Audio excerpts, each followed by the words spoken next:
Corona के प्रभाव से हमारी मन की बात भी अछूती नहीं रही है। जब मैंने पिछली बार आपसे मन की बात की थी, तब पैसेंजर ट्रेनें बंद थी, बसें बंद थी, हवाई सेवा बंद थी। इस बार बहुत कुछ खुल चुका है। श्रमिक स्पेशल ट्रेनें चल रही हैं, अन्य स्पेशल ट्रेनें भी शुरू हो गई हैं। तमाम सावधानियों के साथ हवाई जहाज उड़ने लगे हैं। धीरे धीरे उद्योग भी चलना शुरू हुआ है, यानी अर्थव्यवस्था का एक बड़ा हिस्सा अब चल पड़ा है, खुल गया है।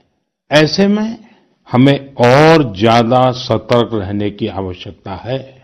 2 गज की दूरी का नियम हो, मुंह पर मास्क लगाने की बात हो सके तो वहां तक घर में रहना हो, ये सारी बातों का पालन, उसमें जरा भी ढिलाई नहीं बरतनी चाहिए।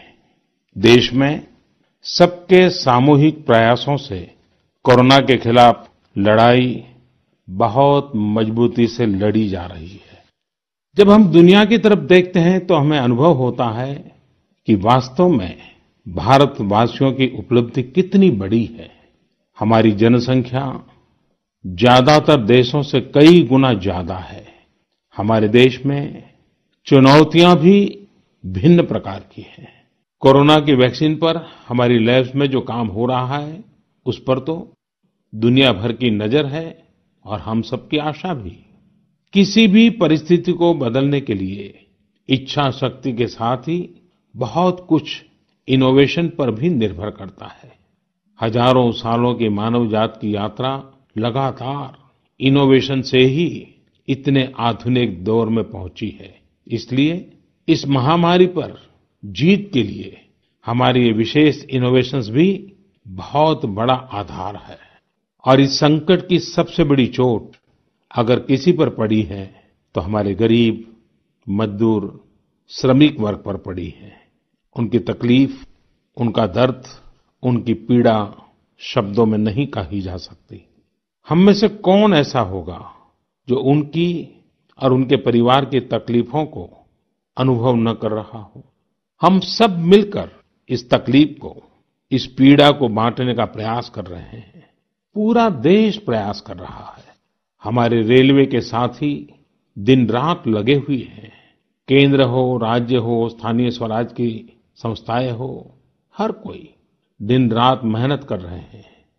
जिस प्रकार रेलवे के कर्मचारी आज जुटे हुए हैं, वे भी एक प्रकार से अग्रिम पंक्ति में खड़े कोरोना वॉरियर्स ही है।